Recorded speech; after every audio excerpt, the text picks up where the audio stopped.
Oh, so I can explain. I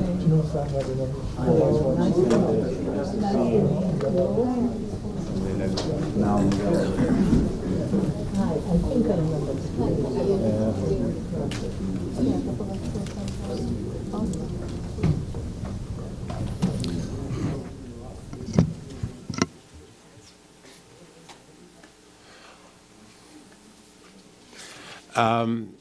Welcome everybody to the Wilson Center to a conversation with Ambassador Itamar Rabinovich. My name is Henri Baki. I'm the I'm the head of the Middle East program here at the Wilson Center. It's really a great pleasure to bring Itamar Rabinovich here. He was, most importantly, a former fellow here at the Wilson Center. He has, I will show you in a minute, he has done a great deal of things, but we at the Wilson Center, of course, are proud of the fact that he was here. He's the founding president at the moment of the Israel Institute, also a distinguished global professor at New York University, also a non-resident senior fellow at Brookings. He was the president of Tel Aviv University. He set up the, he was also the head of the Middle Eastern program at Tel Aviv University, but most importantly, people also know him as ambassador to, Israel's ambassador to Washington, and also Israel's chief negotiator on the Syrian peace talks. He is here because he's spending every year a few months a few weeks, I should say, in New York at New York University. So we took advantage of his presence, and he just finished a biography of Yitzhak Rabin that's going to come out on the Yale University Press, and we also managed to have him promise that he'll come and do a book presentation here at the Wilson Center. Itamar, thank you, welcome. And we will do this as a form of, as a conversation, so I'll ask you a few questions, and then we'll open it up to the public. So let's start with essentially the big picture, the picture from 30,000 feet. The Middle East is in mayhem. I mean, some may say it's nothing new, but this mayhem may be different than all other mayhems. And so given all the changes that are taking place, given all the chaos in Syria and Iraq in particular, the rise of the Islamic State, how do you see the strategic threats and opportunities for Israel in this context? Okay, maybe first a word about what you called mayhem or turmoil. I think it's unprecedented in the following sense. The Middle East has been proverbial for instability since the end of World War II, the period of decolonization. The British and the French left or were forced out. A system of state emerged. The Arab-Jewish conflict in Palestine developed into the Arab-Israeli conflict. A Cold War occurred. There were many coups and attempted coups in the 1950s. Military took power in several Arab states and so forth and so forth. But as you say, from 30,000 feet, there was a pattern. Most of that period, there was a Cold War, which imposed a certain order and to a certain order of stability. There was a system of regional politics, inter-Arab relations at the center of it. And there was a system of states with coups and revolutions and changes, but there was a system of states. If you look at the Middle East now, at least six Arab states are what you call failed states. Other states that are not failed states face severe domestic problems. Even the coherence of what used to be considered a very strong, coherent state, Turkey, is put in question by development in the region. There is no regional system. You could say that there is an axis. It's mostly the Saudi-Iranian rivalry or the Shiite-Sunni rivalry, but this is not a structure for regional politics. And on the international level, clearly the United States is a very hesitant participant. Russia tries to come in, not quite the full-fledged Soviet Union, but clearly trying to assert itself, most notably recently in the Syrian context. So it's very, very different. Now, from an Israeli point of view, this is a period that offers opportunities. For Israel, the Arab-Israeli conflict or the Israeli-Palestinian conflict are less prominent in the eyes of many Arabs. It's not vanished. It remains an important issue, but it's less important. If you, let's say, look at the Saudi perspective on the Palestinian issue and compare it to 30 years ago, you can see a very marked difference. And Saudis and other Sunni Arab countries are willing to cooperate in Israel, oftentimes under the table more than over the table, but in ways that had not been there before. There is no danger currently of a conventional war because we are at peace with two countries with armies, Egypt and Jordan, two former military adversaries, the Syrian army and the Iraqi army, are not a real threat. So in all these respects, these are opportunities. There are threats. Iran is a formidable enemy. Instead of conventional wars, we face the prospect of asymmetrical wars that are very difficult to wage and very difficult to win. There are probably close to 200,000 missiles and rockets aimed in Israel. So conventional war has been replaced by asymmetrical war and by the use of missiles and rockets that threaten the Israeli civilian population. Not complete, I would say subdued, but not completely vanished is the prospect of a nuclear Iran. And most importantly, the endemic Palestinian problem that Israel has been coping with. So very important opportunities, very severe challenges, but and what is primarily missing is that given the paralysis of in Israeli politics, we have not had a government that has taken a bold initiative to try to take advantage of the opportunities, to minimize the risks, and improve our position substantially. So you talk about the bold initiative. What kind of bold initiative do you think could have been taken under these circumstances, these changed circumstances?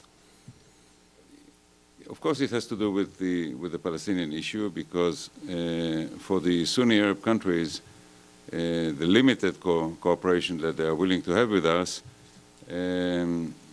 would be replaced by, I think, willingness for a much more open and substantial collaboration. But for this, there has to be maybe not a resolution of the Israeli-Palestinian conflict, but there has to be palpable movement towards, if not a solution or resolution, then improvement. Clearly, this is not a good moment for trying to resolve the conflict, to come up with yet another effort for a final status solution, and I'd probably have to explain why, and I would if you wish. Yes. But between seeking final status solution and between doing nothing or continuing passively to watch as settlers expand settlements, there is a whole gamut of options that Israel can pursue. But, okay, so next year will be the 50th anniversary of Six-Day War. So the occupation has been on for 50 years. And you're saying that it is not still the moment to look for a comprehensive solution, to push for another comprehensive solution. So if not now, when? And not why not? Well, I'm not saying it's not the moment to look for a resolution. I think that what we do not want to see is yet another failure. We don't want to see another Camp David 2000 and followed by an outbreak of another intifada. But, you know, we know from our experience, and we have here veterans of the U.S. peace team, Aaron Miller and others who have participated in the process, followed it, and they know very well that since 1970, late 73, when the first exploits in Arab-Israeli peacemaking during the Nixon-Kissinger period, through the Carter period, through the Clinton period, the efforts in the first decade of this century, for an agreement to be reached, there have to be three partners: the United States, Arab parties, and Israel. You need all three to work more or less in tandem. So you look at the three right now, and for, I think, until a new administration is in place, which is about a year from now, you're not likely to see that happen. You have a right-wing government in Israel, and you have a very weak Palestinian partner. Very weak, and I'm not sure that at the end of the day he can actually sign finality and end of conflict on the bottom line.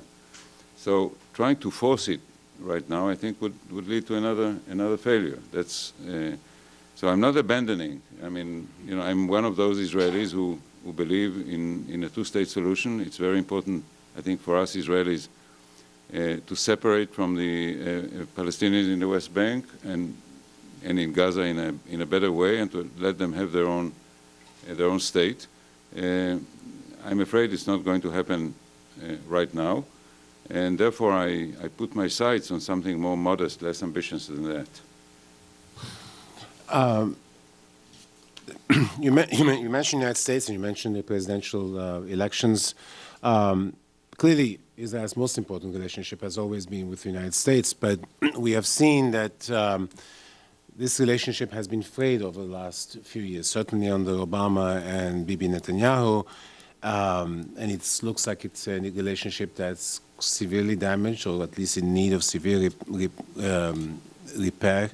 So with a new occupant coming down in January to the White House, how do you think this relationship, this dysfunctional relationship, can be improved, or are the two countries really slowly drifting apart? I think it could be repaired, and let me use one example. I'm looking at Rob Danin, who worked very closely on the Bush-Sharon relationship when he was in the administration. So, a few years before Sharon became prime minister, he was a detested figure in Washington. He was responsible for the settlements. He was, in many respects, the father of the settlements. And famously, Secretary Baker, he used to complain that whenever he used to arrive for a visit, Sharon would put up yet another settlement to stick a finger in his eye. So Sharon was not particularly liked in Washington.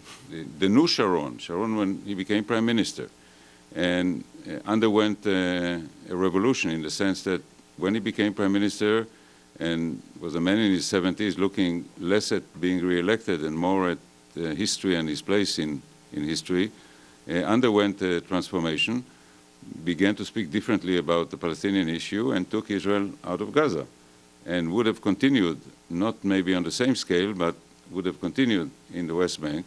This Sharon became a very popular figure in Washington. He had a very good working relationship with the administration, and while people predicted on his election that there would be a very difficult period in their relationship, there came a very good period in the relationship. This could repeat itself, provided we have a prime minister who wants to move on, and we have a president that the prime minister can talk to. I don't take lightly deeper currents, both in Israel and here, that could take us apart. I mean, if I mentioned that we are governed by a right-wing government, there is a surge of right-wing opinion and politics in Israel. You have not mentioned it specifically, but you have alluded to the fact that Israel always used to be a bipartisan issue in this country. It became less so in recent years. It can still be reversed, but it could also continue. So I could also see strategic threats to the fundamental relationship if things don't change, but all of this can be reversed. Do you think that at the beginning of the Obama administration, here you had a president, first African-American president, who captured the world's imagination, becomes president, brings Secretary Clinton as the Secretary of State, a formidable political leader on her own right. So you had an amazingly powerful combination. And yet, they did nothing when it came to the Arab-Israeli conflict. Could they have done something? Would you think that that moment was a ripe moment? Instead, they gave it to Mitchell, who didn't seem to go very far with the process? Okay. The president tried. I think that this is something I researched thoroughly when I updated a book on Arab-Israeli relations. I read carefully Obama's statements as a candidate and, of course, his first month in office. He did want to do not something. He did wanted to resolve the Israeli-Palestinian conflict. In his view at that time, he was a supporter of what we call the linkage theory, that according to which the Palestinian issue is a major obstacle to America's relations with the Arab and Muslim worlds. This is a theory that recently, I think, has become almost irrelevant because Arabs, many of the Arabs who used to complain about the Palestinian issue now complain about Iran and Islamic State and not about the Palestinian issue. And no one would say that the problem, the Syrian civil war, has anything to do with the Palestinian problem. So I think that today is not a prominent issue. It was a prominent issue in those days, and I can remind you of the Petraeus testimony in Congress at the time, where he said it's difficult for me to conduct my military operations when there are problems between Israelis and Palestinians. So Obama, I think, was the opinion, and he said so during his campaign, that the problem needs to be resolved for America to improve its relations with the Muslim and Arab worlds. Now, the way he went about it, I think, was mistaken. I'll elaborate. And I think there was another problem, is that while America went to the left with Obama, Israel went to the right with Netanyahu. It occurred at about the same time in early 2009. And always the personal element. I mean, these two gentlemen did not get along from day one in office. They did not trust each other. They suspected each other's intentions generally and with regard to each other. So, and there was the other issue, the Iranian nuclear issue. There was always a linkage between these two major issues on the U.S.-Israeli agenda. I think the linkage was not that linkage. The other linkage was not handled properly. So, and a word about Secretary Clinton. You know, she was Secretary of State, but policy was run from the White House. And I think one of the reasons she left after 4 years had to do with the fact that she was tired of being a spokesman rather than a policymaker. Let me shift you to the current crisis in Syria. What is a little bit it's quite remarkable that with a real crisis next door, the Israelis have been remarkably quiet about Syria. What is the worst possible outcome or the best possible outcome from an Israeli strategic perspective in Syria? The best outcome from an Israeli perspective was for Syria to be put together again. I wouldn't say under a liberal democratic government, because that's not very likely, but say under a reasonable regime or government. Now, this is not going to happen anytime soon. I think there is first of all, if we are talking about outcomes or solutions, you cannot separate Lebanon, Syria, and Iraq from one another. They are all tied intimately together. But Lebanon is more passive than active. The two countries that need to be addressed first would be Syria and Iraq. And I think in both of them, ideally in a number of years, there would be federal structures that would enable to put the two countries together again. I cannot see a strong unitary state centered in either Baghdad or Damascus. Soon, the local autonomy of ethnic and other groups will have to be formally recognized, and a pluralistic political systems will have to be created in both countries. This would take a long time. So, you know, Israel is not going to be a participant in reshaping either Iraq or Syria, but as you said, it does observe the Syrian civil war. It has managed to be less involved and least affected than Syria's the four other neighbors that Syria has. I was critical of the current government in Israel earlier in this conversation.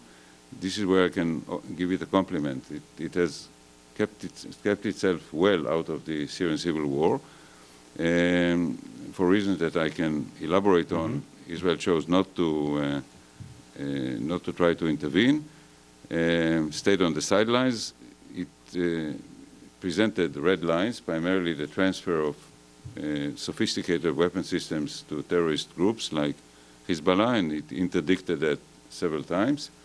But, and of course, it has offered humanitarian aid to both to refugees in outside Syria and to wounded Syrians who came to be treated in Israeli hospitals. But on the whole, compared to Lebanon, Iraq, Turkey, and Jordan, we have been least affected and least involved. But how do you see the Russian involvement in Syria? Has it been? I mean, what would have happened if Russia had not intervened? Would the regime have collapsed? And what would have been the consequences? Possibly, because the rebel groups began to penetrate the hardcore of the regime's area. The regime, of course, is still in Damascus, and it has the Alawite heartlands in the Alawite mountains and in the coast, and a territorial link to the Shiite parts of Lebanon. These are the essential areas for the regime. And what you began to see in the northwest was success by opposition groups that began to penetrate these heartlands. The regime was hard put to cope with them, and that's, I think, prompted the Russian intervention. There may have been other considerations, because Putin very successfully managed to present himself now as the arbiter of Syria, as somebody who can, in contradistinction to the United States, make things happen in the region. So Russia is in the game again. There were additional advantages, but first and foremost, the intervention was intended to secure the regime. That he did well, and the regime actually moved from being on the verge of collapse to taking fresh initiatives. It has now probably retaken Palmyra from ISIS, and you know, if that continues unabated, let's say for the next couple of years, namely that Russia and Iran will continue to support the regime fully, and the United States and others will not play a more active role, the regime may yet win the war. I mean, not perhaps reestablish full control over the whole of Syria, but certainly consolidate itself in more than the 30–40% of the country that it has controlled until recently. Well, the irony is that the United States is gearing up to fight ISIS, and let's assume for one moment that ISIS is defeated in Syria and in Iraq. Then you're left with essentially a ragtag set of rebels supported by the United States, by Turkey, by Saudis, etc., and then the regime supported by Iran and Russia. So how do we get a solution from that point on? Let's assume it's Syria without ISIS. Well, it would be difficult to get a solution, because if you then bring the parties again to the table in Geneva, the opposition would insist on Assad's departure. Assad, of course, has no intention to depart. He is supported very, very firmly by Iran. I think the Russians are less interested in Assad personally, but more in the survival of the regime. But he will have the diplomatic backing, and therefore a political diplomatic solution in a peace conference, I think, is not likely. And I think he may control a larger part of the country than he does now. There would be 30–40% of the country, in Kurdish hands in the northeast under other groups, and Syria will, let's say, muddle on as a failed state. I mean, Iraq has been muddling on as a failed state for many years now. Lebanon has been doing the same, and unfortunately, Syria may join that club. Just to take, you talked about a federation being the only solution. Can you elaborate a little bit how you see that federation? I mean, it's obvious you have the Kurds in the north, but how do you do Damascus? How do you do the Alawite areas? How do you do the Sunni areas? How do you do all that?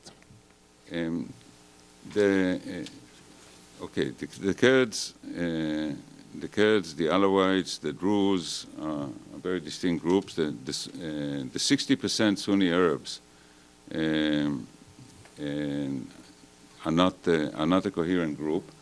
What you do have in Syria are very strong local forces now. I think actually one of the less advertised but more admirable aspects of the civil war has been the fact that in many areas life has continued in a tolerable way, not really attractive, but tolerable, because local forces were able both to fight and to administer.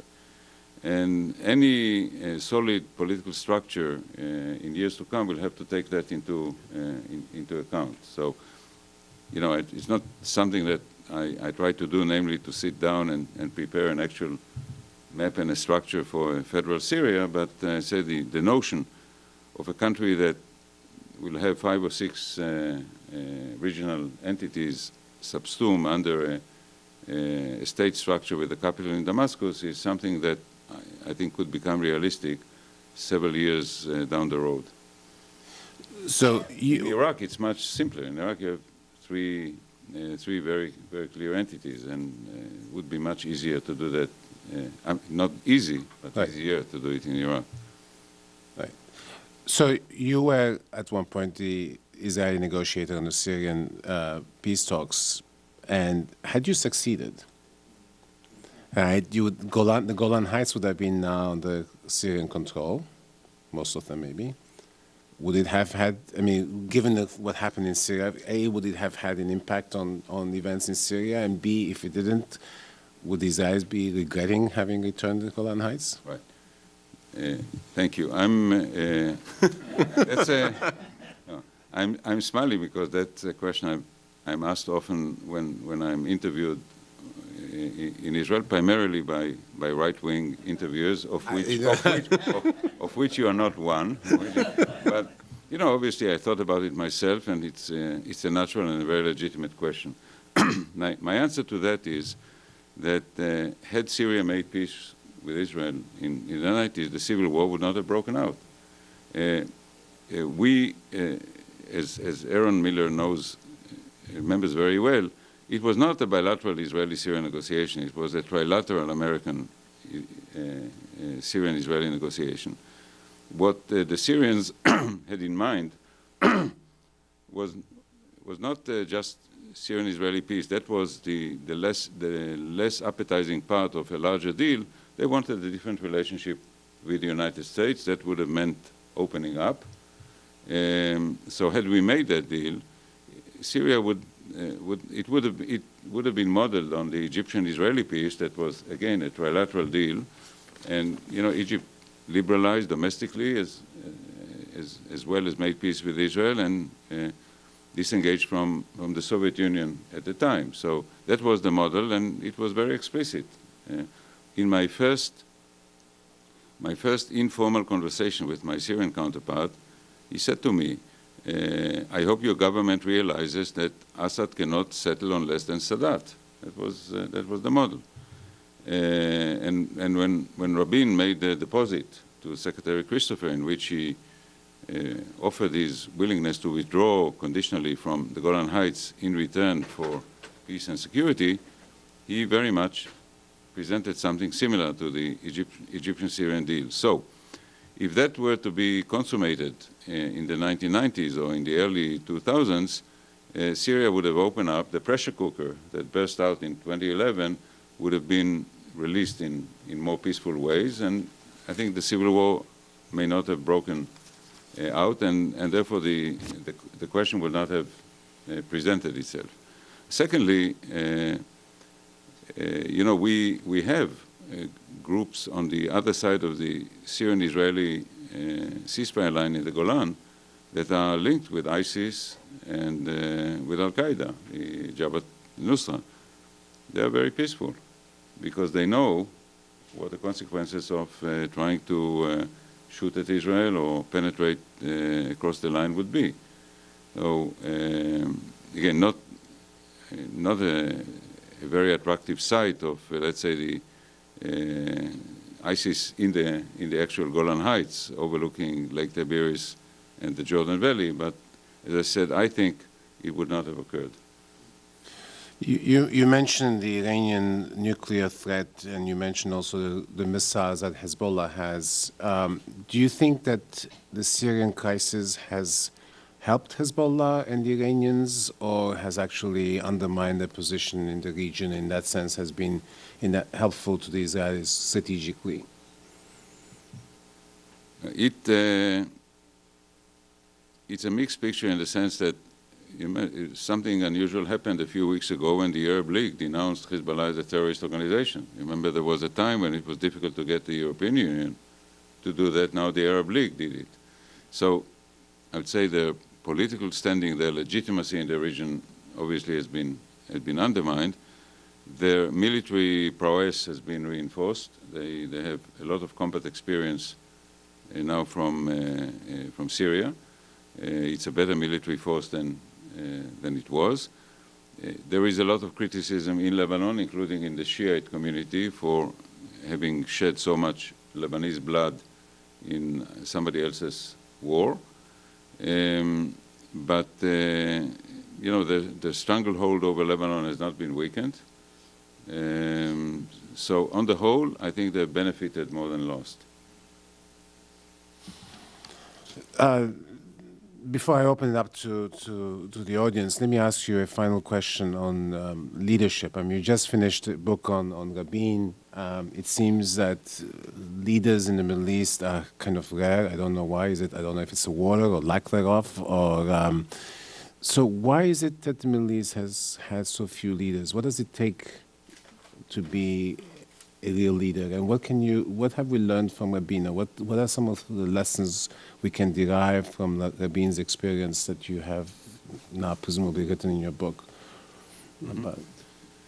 Well, leaders are rare not only in the Middle East. So no comment. We won't make any comment on ongoing election campaigns, but look at Europe. I mean, how many real leaders you have in one that is always cited, and she's in trouble. So it's a global problem, I think. But you know, I look at obviously I look at Rabin, I looked at Sharon, I looked at Begin, and always Ben-Gurion. We have here in the audience Benny Morris, who has studied some of them. I think it's Professor Reich, who has the Rabin chair, I believe, at George Washington University here. And I think we have all in our ways dealt with the question of, you know, what turns a political leader into a statesman and a real leader.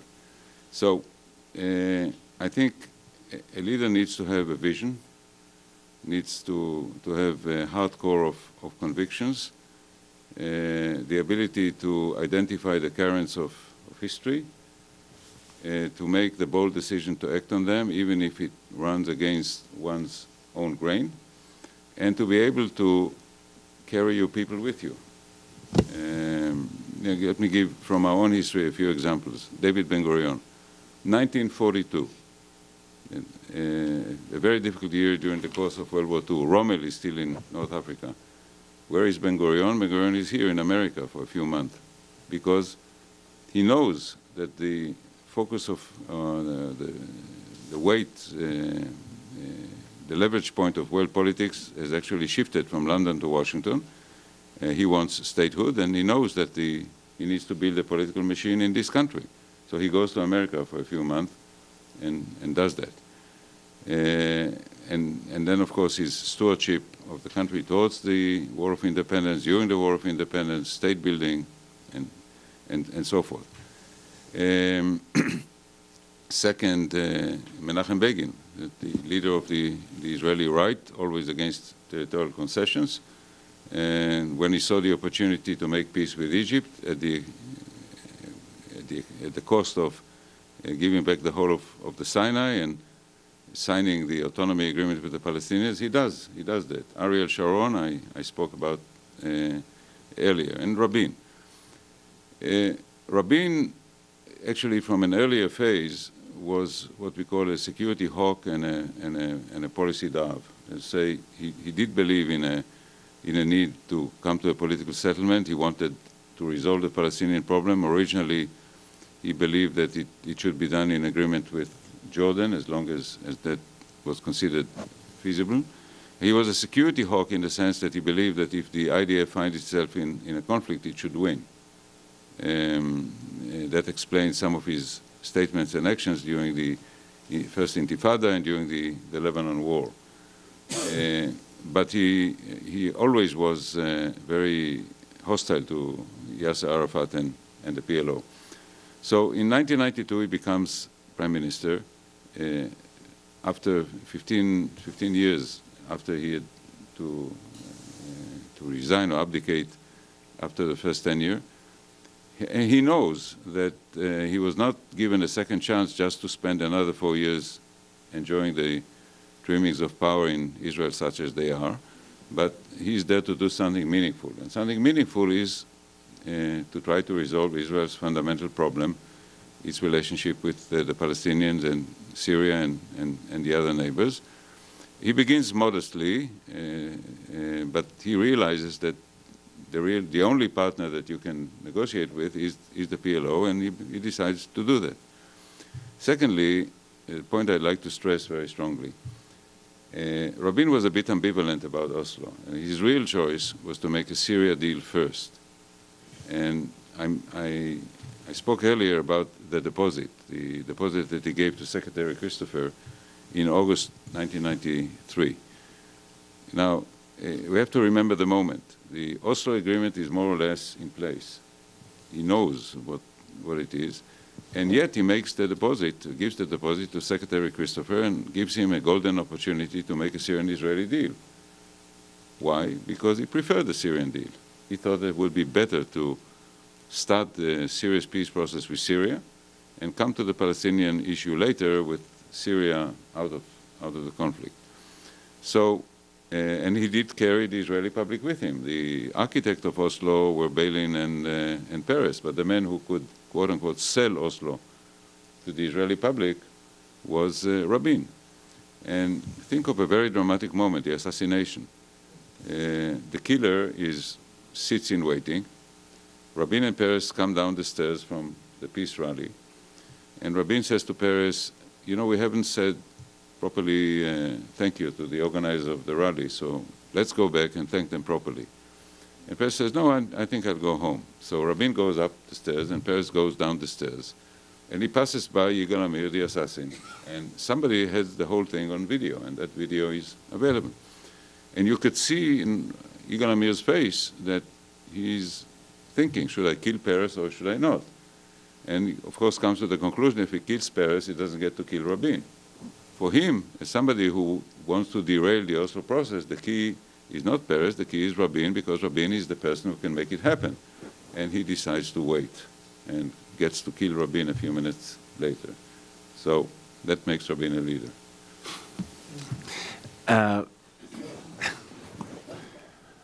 Well, on that note, let me open the conversation to our audience. Please wait for for the microphone and identify yourself before asking a question. Can I have a? Oh, okay. I'll come to you in a minute.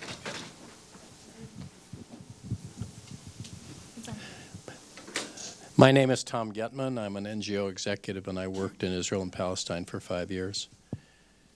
Thank you. Very refreshing, different from what we usually hear.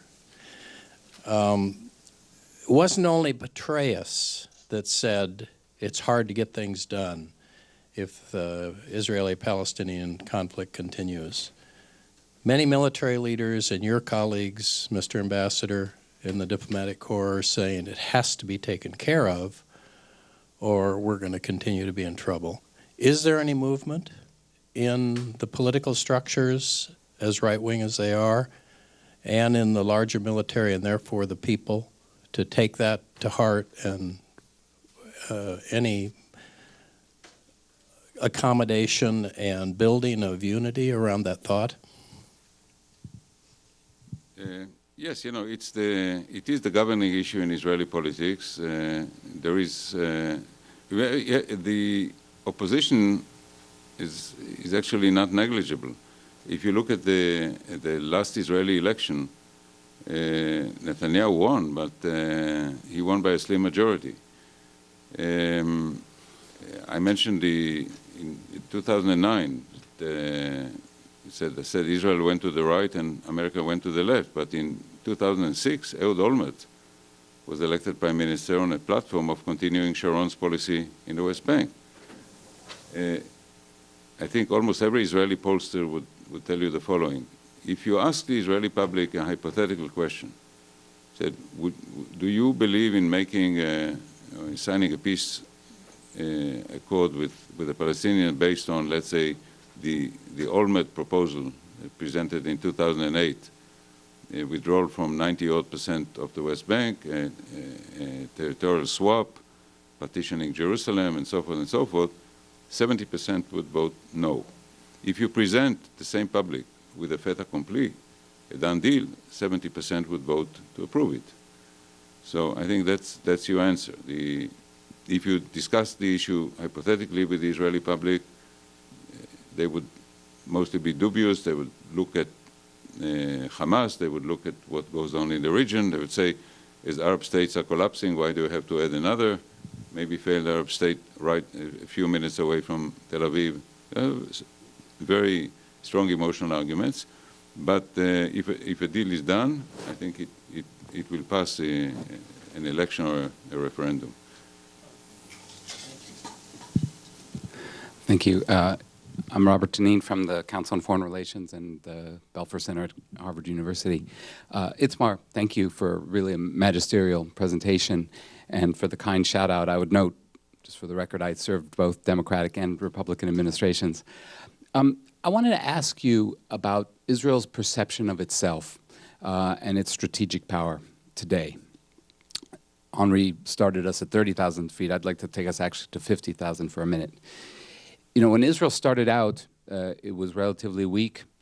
It faced Arab adversaries, and so it pursued a periphery doctrine as an effort to mitigate against the dangers on its borders. As you identified, Rabin pursued a strategy which was meant to sort of pacify the borders while the periphery became more dangerous. He saw the looming dangers in Iran, potentially Iraq, what have you. We now have a situation today where you have Israel's environment in flux. Israel's relative power has never been stronger. And yet Israel's orientation towards the region seems to be more status quo oriented than ever. And its willingness and desire to play an activist role in any way limited at best. The question then is this a strategic oversight? Is there a debate within Israeli strategic circles about this? Or is it such that one could imagine a debate in which an Israeli strategist says, well, we're strong, the Arabs are coming to us, the Gulfies, without us needing to do much, and so therefore the price of that they demand to take this alliance from under the table to over the table is actually not worth it, one. And two, they're so unstable anyway, so why invest in it? Can you address that sort of situation today? And is there a serious debate taking place about it? And is Israel missing an opportunity by adopting such a passive, if not status quo-oriented approach? Thank you, Rob. I would say this. First of all, it's also personal in the sense that Netanyahu is very much a status quo person. He's very careful with the use of military power, and he's risk averse. Tends to be more passive. The debate is there. I mean, it's a country that is always in a state of debate, and you find that the military or the professionals are bolder than the politician in thinking about the region and prospects and scenarios. I would say, before we go to the Gulf, is the two most important states from an Israeli national security perspective are Egypt and Jordan. Peace with them are pillars of our national security, and the stability of the regimes and their relationship with us is key. Now, there is not much that we can do overtly in both places. Both places are not interested in overt Israeli support. Being, let's say, it would help Jordan if we were more imaginative on the Palestinian issue. Egypt is less important, but there really is not much we can do in that regard. Syria, Lebanon, Israel is still haunted by memories of 1982. The one effort we made to engineer the politics of a neighboring Arab state, it ended disastrously, and there's no appetite to do that.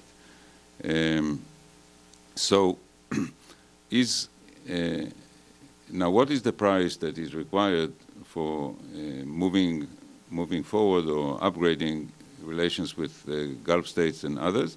It's not a resolution of the Palestinian problem. It's palpable progress towards it. And I think there are quite a few options of doing that without exposing ourselves to unjustified risks. So that's my argument with my government.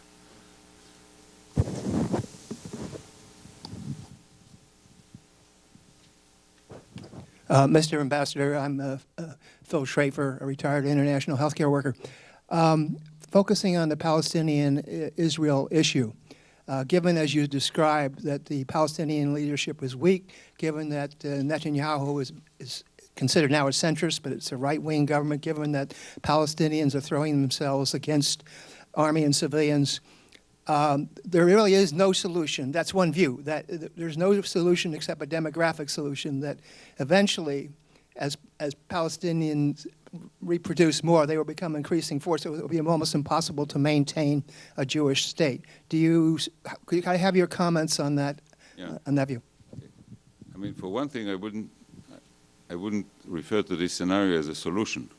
It's a dissolution more than a solution. That, of course, in the intra-Israeli debate, this is the main argument that, let's say, the dovish part of the population, of the chattering classes uses, namely the demographic argument that if things continue as they are, the Palestinians will become a majority west of the Jordan and will get to a point of one man, one vote, and so forth and so forth. Incidentally, you find that discussion also among the Palestinians. And there is a mood, when I do speak to many West Bank Palestinians and Israeli Arabs, some of them say, we are not in a hurry, we are an ancient people, we have seen many conquerors and outsiders come and go. We can wait another 20, 30 years because this is the way things are going to develop. So you have a sort of a rejectionist mood also among Palestinians, also particularly among the young ones. I mean, I went to meetings with Palestinian groups in part of efforts to develop Palestinian-Israeli dialogue, and we saw some of the younger Palestinians criticizing the older generation for being accommodationist and said, we should just wait. It's going to fall into our hands as a ripe fruit. So definitely that's an issue and very much on the minds of many Israelis and Palestinians. Let me recognize Joe Gildenhorn, and I'm remiss at the beginning. I should have said that this series on which Ambassador Rabinovich is speaking is sponsored by Joe and Alma Gildenhorn, who have been wonderfully and supportive of our programs here at the Wilson Center. Thank you, Andre. Itamar, how promising is the better relationship with the Saudis and other Sunni countries? And I'll throw in Turkey. Where is this going to lead to? Thank you. I should mention that in addition to what Dr. Baki said, Alma and Joe were very close friends of Leah and Yitzhak Rabin when they were the ambassador and his spouse, and we quote unquote inherited them from the Rabins and became very friendly when my wife and I were here in Washington. We remained very friendly.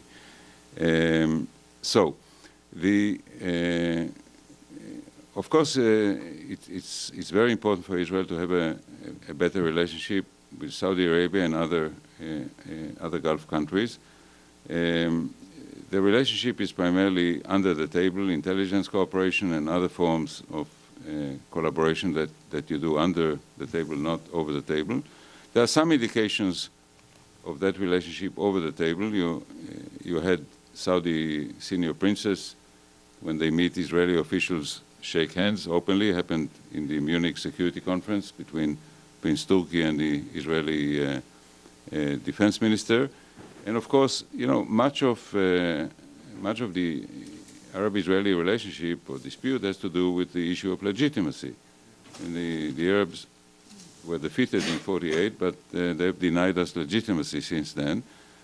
A better relationship with a prominent Arab country like Saudi Arabia.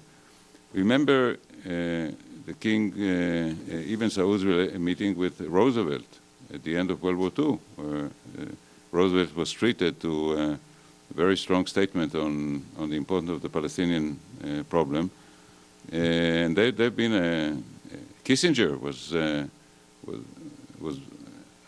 allowed, the Secretary of State in Saudi Arabia. At that time, Jewish persons were not allowed.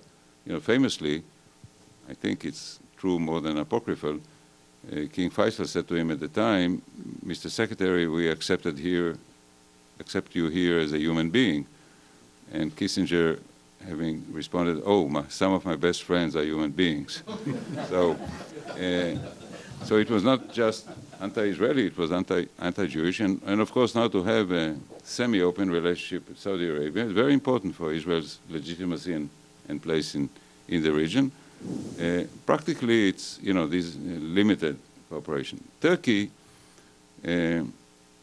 Israeli-Turkish relationship could be a key to many important developments in the region.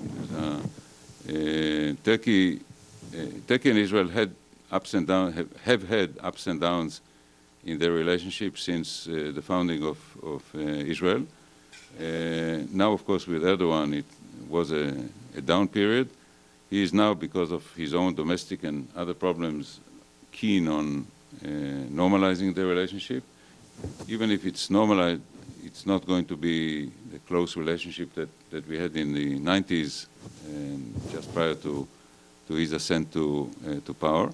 But of course, if Turkey and Israel were to collaborate in places like Syria and Lebanon and generally in the region, this could be a formidable partnership.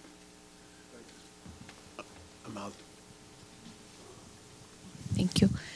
Amal Modelleli with the Wilson Center. I have two quick questions.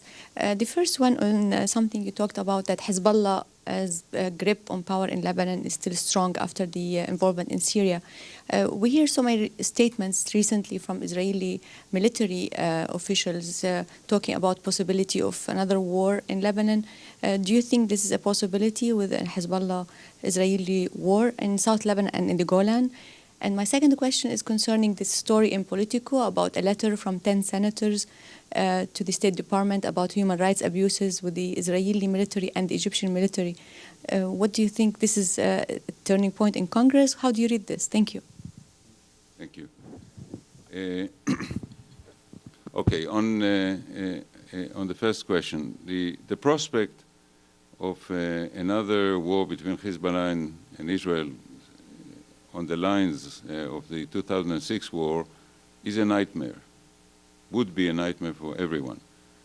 Hezbollah has well over 100,000 rockets and missiles. Several thousands of them are long range with large warheads and precision guided. In 2006, Israel had very good intelligence about the location of the long-range missiles and destroyed them in the first minutes of the war. So Tel Aviv was not affected, the north of the country was affected, but strategic targets were not hit. It was a very awkward, unfortunate war, but damage was limited. If there is another war, it would take some time before Israel can neutralize these rockets, and Israel will sustain significant damage, and it will inflict, or would inflict, significant damage, not just on Hezbollah, but on Lebanon and Lebanese infrastructure. It's, to me, a nightmare that should be avoided. I think to all Israelis, that the best scenario for that war is for that war not to happen. If it does happen, you know, Israel will try to end it as quickly as it can. But I think Hezbollah itself has no appetite for such a war right now. Iran has no appetite for such a war right now, certainly not at this point of implementing its agreement. But into the second part of your question, yes, they do want to deploy Hezbollah not just along the Israeli-Lebanese border, but also in the Golan Heights, and they've made several attempts to establish themselves there. And if you will remember, about a year ago or so, an Iranian general was actually killed by an Israeli plane or drone while being there trying to build that kind of infrastructure. So that is a threat, and I would use this opportunity to point to the changing Israeli outlook on the outcome or potential outcome of the war in Syria. Early on, you had two schools in Israel arguing what's better for Israel, for Assad to stay or for Assad to go. And now, I think a majority of Israeli informed opinion will tell you that it's better for Israel to go, because a victory in Syria of the Moscow, Tehran, Damascus, Hezbollah axis is dangerous, more dangerous to Israel than the alternative. On the second question, I believe it was Senator Leahy. Senator Leahy was always, I remember as ambassador going to talk to Senator Leahy about the vote on the aid package to Israel and other issues. Always pleasant, always challenging, but he was always critical. So he raised the issue. The issues, by the way, are in the press. I mean, there is a famous case now in Israel where a soldier who shot a Palestinian assailant in Hebron is being put to trial. So, you know, these are not secrets. I mean, almost everything that happens in the conflict between Israelis and Palestinians now is filmed by television, is on social media. So one U.S. senator raised the issue. I think the Prime Minister responded to him, and, you know, it's one issue among many. Yes.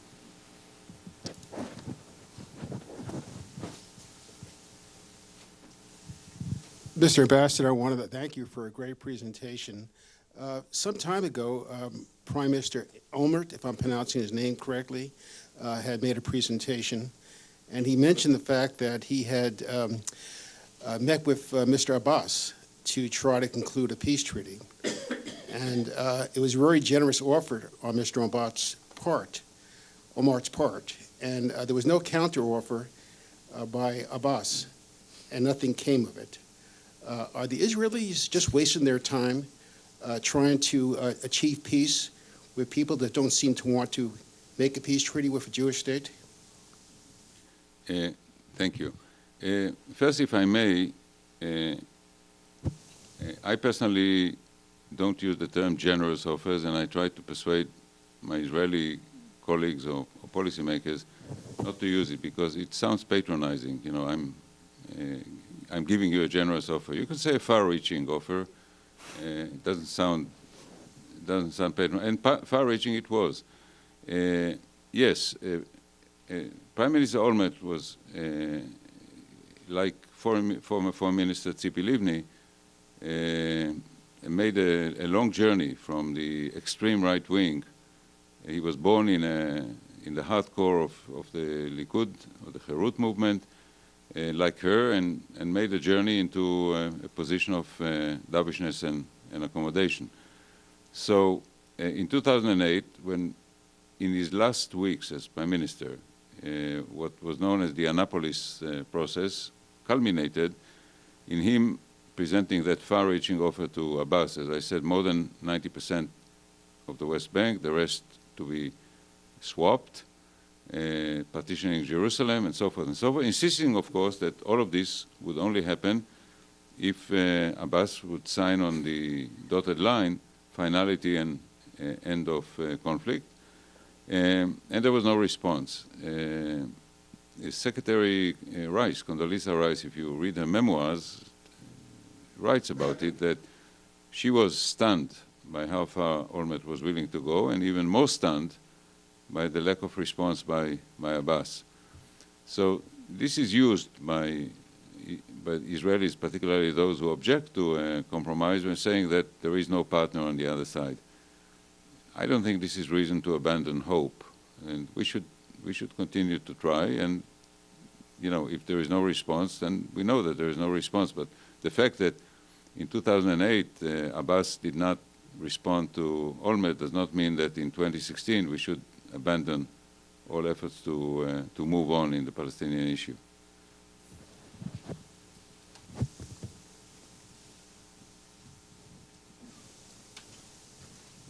Thank you very much, Benjamin Tua. Could you speak to Israeli-Russian relations?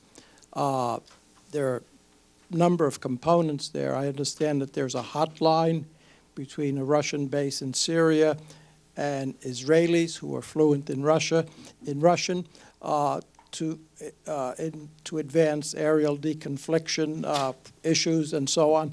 And also, could you talk about the role, potential role, actual role of the very large Russian-speaking Israeli population that it could play in developing a greater relationship or moving towards some kind of regional solution? Mm-hmm. Okay, thank you. A very important issue indeed. Well, the Israeli-Russian relationship is good. What you spoke about is one specific issue, and once the Russians arrived with their Air Force in Syria, there was need to coordinate to avoid incidents like the one that happened with the Turkish Air Force, where Russian planes were shot down. That's a technical issue.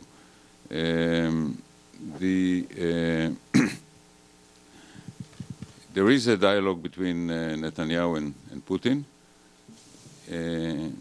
It's limited. What we want from Russia is to abstain from selling sophisticated weapon systems, game changers, to Iran or to Syria, because Syria, such as it is, may end up in Hezbollah's hands. Russia, of course, would like to drive an even deeper wedge between Israel and the United States. There are individuals, primarily on the Israeli right, who believe that Israel should detach itself to some extent from the United States and run a more diverse international foreign policy, working with Russia, China, India, and other countries. While the United States is happy to see Israel less dependent on itself and working with other countries, I don't think the United States was happy to see Israel abstain from voting on Ukraine in the United Nations. And I believe that there is no substitute for Israel for the relationship with the United States. With all due respect to Russia and other countries, they are not there with the kind of political military support that we need, or with the community of interest and values that we have with the United States. But it's good to diversify. Now, the Russian Jewish community in Israel. From Putin's point of view, Israel is an important Middle Eastern country. It's a powerful Middle Eastern country, and it has a Russian Jewish-Israeli community of more than 1 million people out of a population of about 8.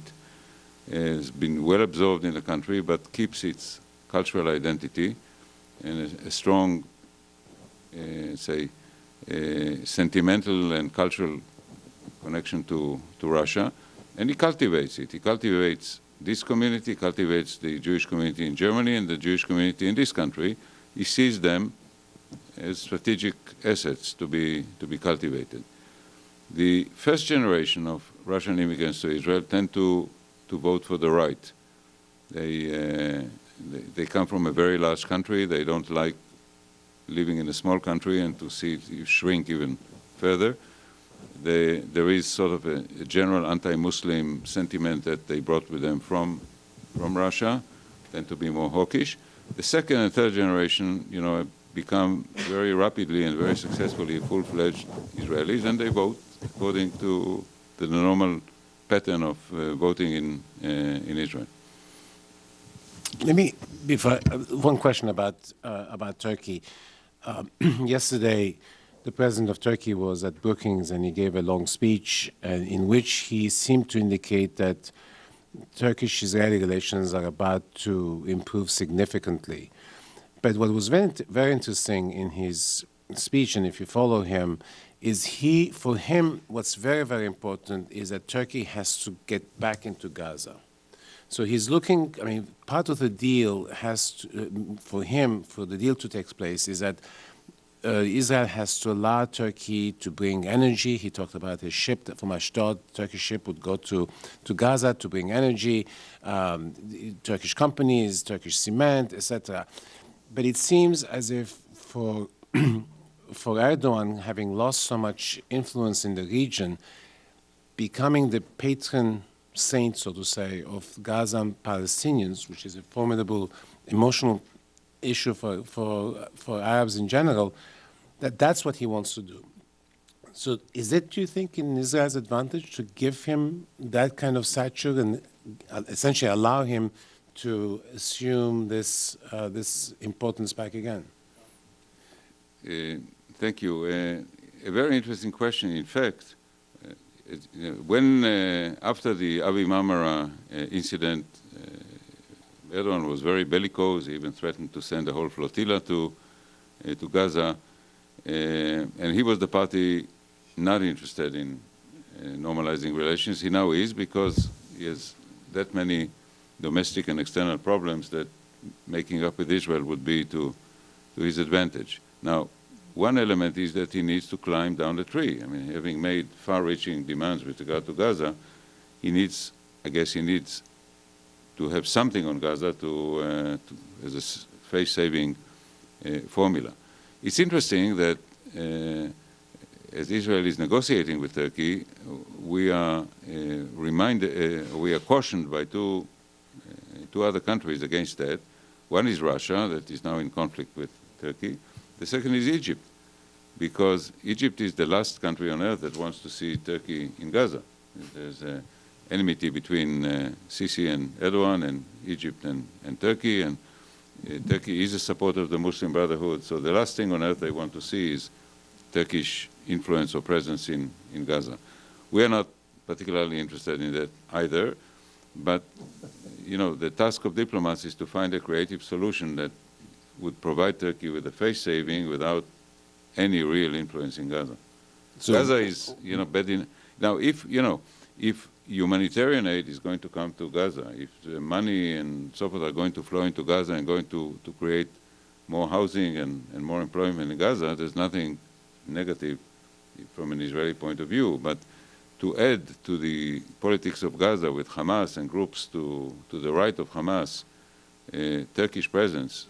Erdogan's Turkey has not proven itself in the last decade as a very constructive element anywhere in the Middle East, would not be a good thing. So for you, the face-saving approach would be essentially just allow Turkish humanitarian aid? Possibly, yeah. There is a negotiation going on. unlike so many other things in Israel, they managed to keep it confidential. So I'm not familiar with all the details. I don't want to speak out of turn, but I would say let it be more symbolic than substantive. Yes, sir.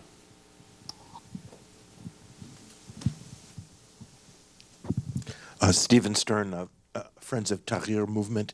At the beginning of your remarks, I either misheard or misunderstood something in terms of the 30,000 regional view in which I heard you state that the Sunni-Shia split or the Saudi-Iran rivalry were either not the basis or the analytical starting point for... The axis, no. The axis of regional politics. I mean, not all regional politics in the Middle East are arranged along that axis, but if you are looking for some coherence, structure, order in the regional politics of the Middle East, the Saudi-Iranian rivalry, which is almost coterminous with the Shiite-Sunni rivalry, is maybe the most important organizing principle right now in regional politics. Gotcha. Thank you. Oh, excuse me. Barry Chiswick, George Washington University, Elliott School. Could you comment on what seems to be a deteriorating relationship between Western Europe and Israel? Yeah, it's you know, it obviously has to do with the Palestinian issue and the ongoing failure to end it. I mean, Israel has good relations with leaders in Britain, with Cameron, in Germany, with Merkel, a little less so with Hollande, less so in Italy and Spain, but on the whole in Western Europe, public opinion, intellectuals, young generation, students and so forth are critical of Israeli policy. There's been EU resolutions for boycotting products from the settlements. There is, I would say, anger not just in the Israeli right wing, but in the Israeli public about what they see European double standards in that regard. Or, you know, some average Israelis, I'm not of that attitude. Like I said, it's not the position I present, but many Israelis that you talk to said, you know, there is a terrible civil war going on in Europe. 500,000 people probably have been killed in Syria. And why are these Europeans preoccupied with the Palestinian problem and not with what's going on in Syria? And you find that mood among Israelis, but on the whole, there's a wedge. Now, Israel also has some new friends in Europe, quote unquote, because there is a right-wing backlash to terrorism and to the waves of immigration in countries like Denmark, Holland, and so forth. And some of these right-wing movements are not critical of Israel and willing to hug us in ways that sometimes are embarrassing. So it's a bit more complex than just tension. Thank you, Irv Chapman. With regard to American policy, and there's some right-wingers in this country that are hugging Israel also. You mentioned mistakes of the early Obama period with regard to negotiations, promoting negotiations, mistakes unspecified, and in the later Obama period, holding back from participation in the Middle Eastern mess to the extent possible.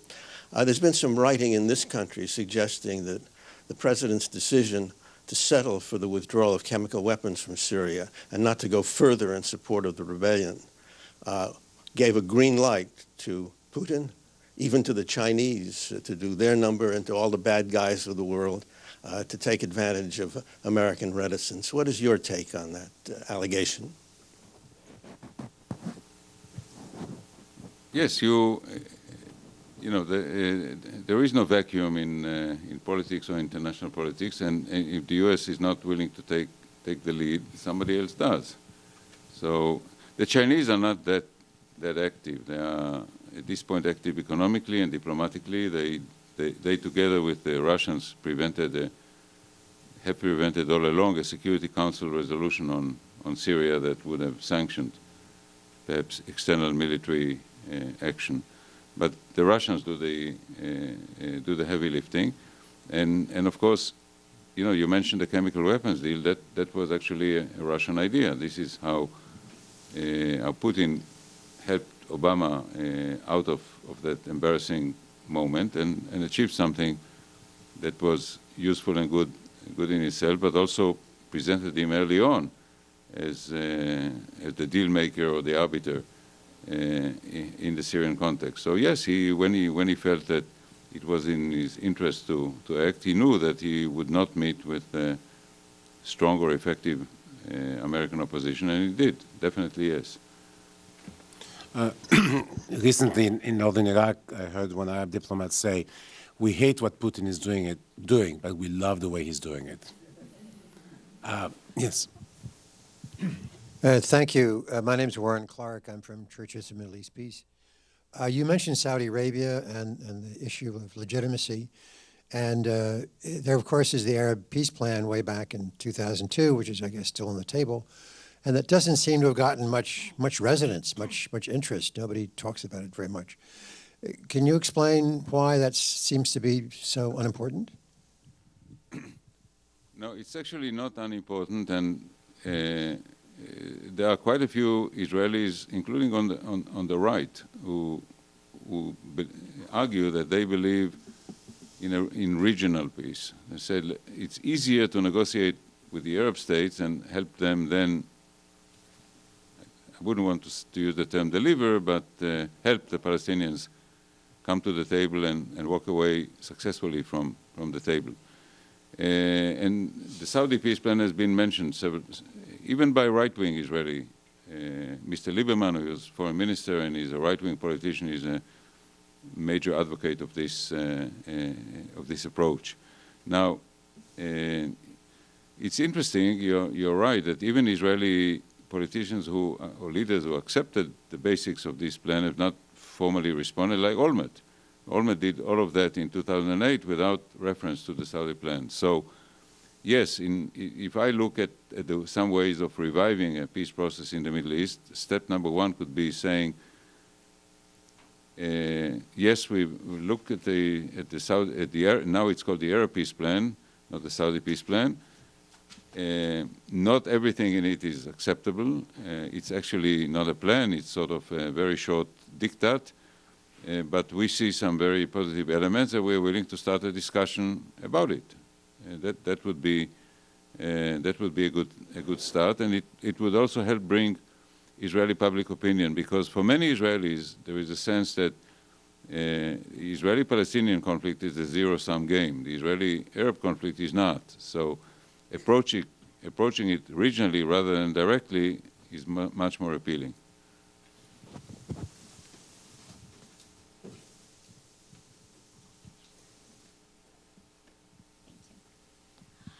Isabella Tabarovsky from the Kennan Institute here at the Wilson Center. I was wondering, to what extent does the Israeli government right now view BDS as a strategically, as a serious issue? To what extent is their policy to fight it, or does it leave it to other organizations? The answer is absolutely yes. There is a minister in the government who has been given the responsibility to fight BDS, has been given a budget to do this. There is governmental activity. There are quite a few private initiatives or NGO initiatives in Israel and out of Israel to do that. And given that delegitimization is a major national security threat for Israel, fighting BDS definitely is recognizable and high on the agenda. Rob Litwak. Itamar, thank you for visiting the center again. Welcome back from your fellowship in 1986. I remember your tenure there in the castle, which was a different experience than being here in the Ronald Reagan building. I want to pull the optic back and ask you a very general question, okay, that relates to your profession. You're a historian. Historians argue debate endlessly about the role of agency in history and the respective role of internal agency, which is sort of organic and indigenous, versus externally imposed.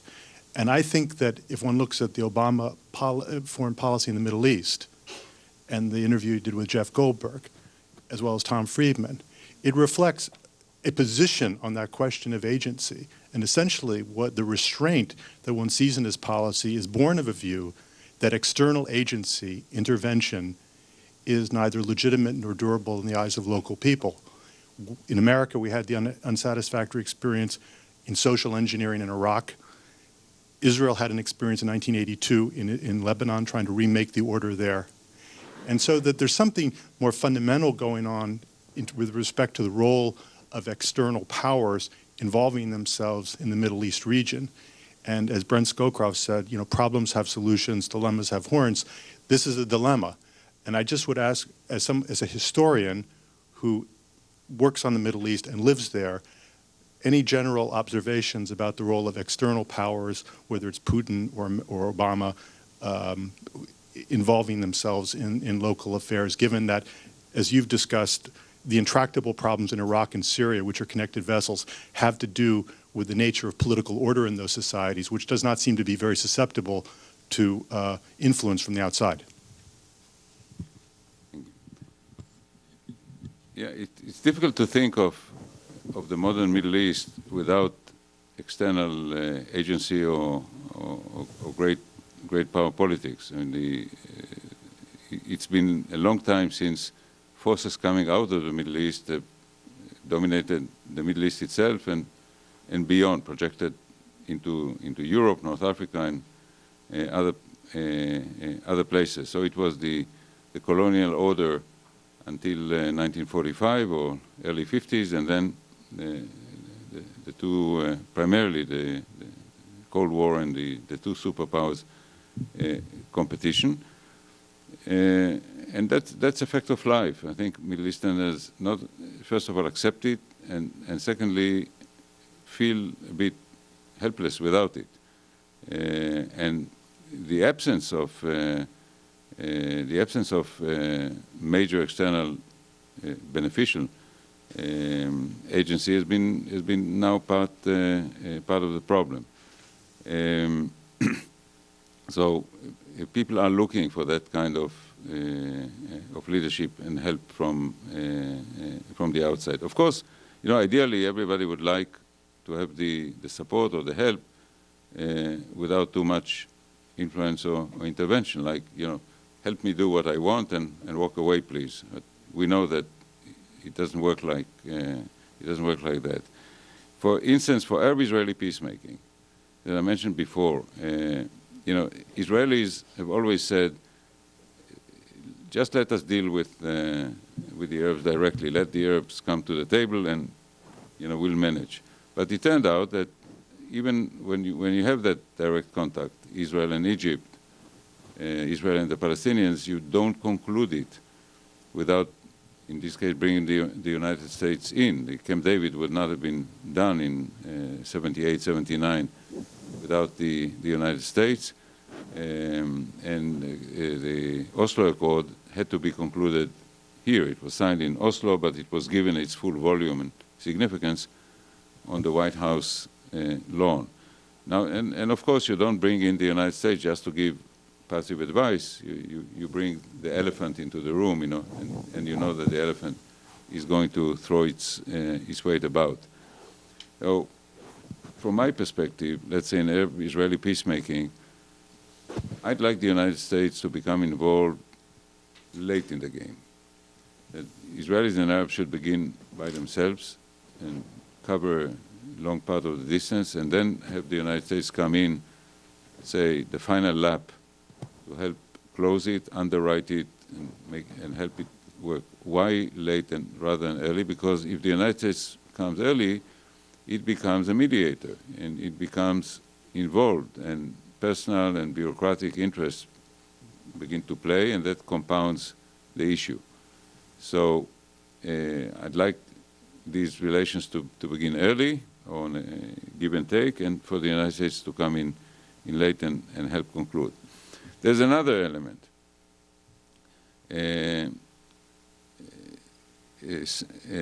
Sometimes Israeli and Arab politicians say, let this idea come from the United States. It would be easier for me, quote unquote, to sell it to my people, saying that it's not I who agreed to the concession or thought of the concession. It came from Washington, and what could we do? We had to accept it. I witnessed quite a few of these instances myself, on both sides. It came from Washington, what could we do? So that's another form of external agency that is beneficial. All right, last question. Aykan Erdemir, Senior Fellow at Foundation for Defense of Democracies, former member of Turkish Parliament. In your opinion, what would be Israel's top 3 gains from rapprochement with Israel, with Turkey? And also, in your opinion, what would be top 3 risks for Israel in making a deal with Erdogan? Okay. First of all, is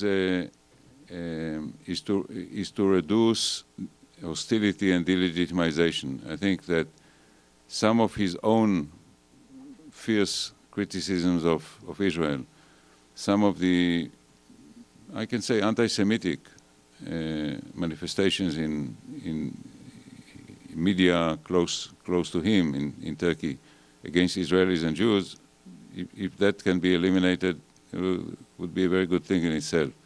Secondly, collaboration in the region. And thirdly, the bilateral relationship. Even during very tense days, a very helpful economic, commercial relationship continued, and it could continue. I'd say ideally, go back to the strategic collaboration of the 1990s. You know that the Israeli Air Force used to train in Turkey because we don't have the space anymore. We're now training in Greece. The Greeks are watching all of this, of course, with some anxiety. So these, I think, would be three advantages. The disadvantage is that, you know, we may end up giving him the benefit of an apparent reconciliation without actual implementation on the Turkish side. That we may be overly lenient on Gaza and find ourselves with another actor in Gaza to our detriment. And I guess by the middle of the day, I'll find the third person. On that note, I would like to thank Ambassador Rabinovich for his patience and for this wonderful tour d'horizon. And again, I would like to thank Alma and Joe Gildenhorns for making this possible for us. And I hope to see you again at another Woodrow Wilson event. Thank you.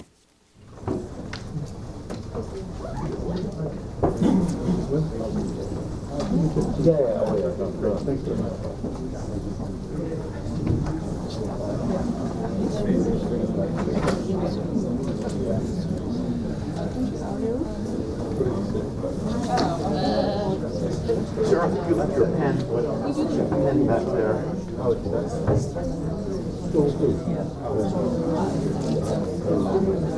Thank you, sure. Good, how are you?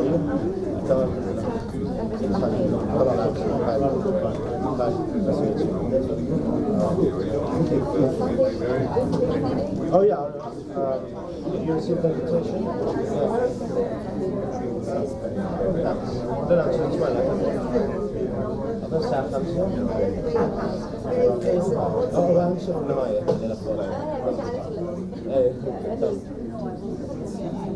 ان شاء الله هو كان المفروض اسجل بعد هذا التصوير بس سجل محمود اسم محمود واصل على اجازه لا لا في عندنا بس تعمل لك